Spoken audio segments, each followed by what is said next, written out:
Recently, people have been talking about LLMs that can think, and this is driven by OpenAI's newest models, O1, that think. So today we're going to read this interesting paper from Meta's research arm that talks about how to train an LLM to think. This is part one of two.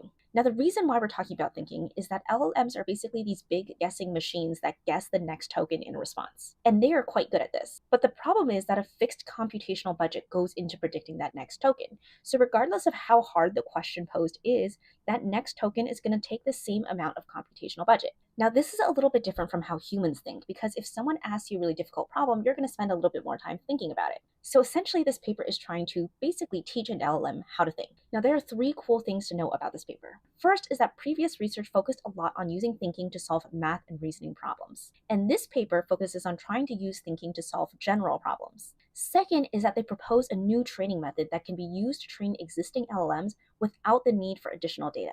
That means that existing LLMs can be taught how to think. Third, they do all of this without needing to score or fiddle with the actual thought process of the LLM. Instead, they focus only on scoring the responses. We'll dive into exactly how they do this in the next video, but the reason why this is interesting is that there isn't actually that much training data on how an LLM should think. So by focusing on the responses, they eliminate the need to actually have a training data set on thinking.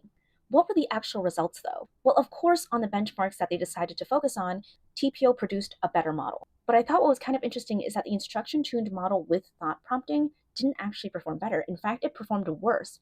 And the authors talk about how this is possible because instruction-tuned models are so fine-tuned and optimized for following instructions that doing that additional thought prompting doesn't actually make it perform better. Food for thought if you're doing a lot of kind of chain of thought prompting on your own. Now, I wouldn't take this finding and apply it to everything you do, but it's an interesting data point. I'll see you next time.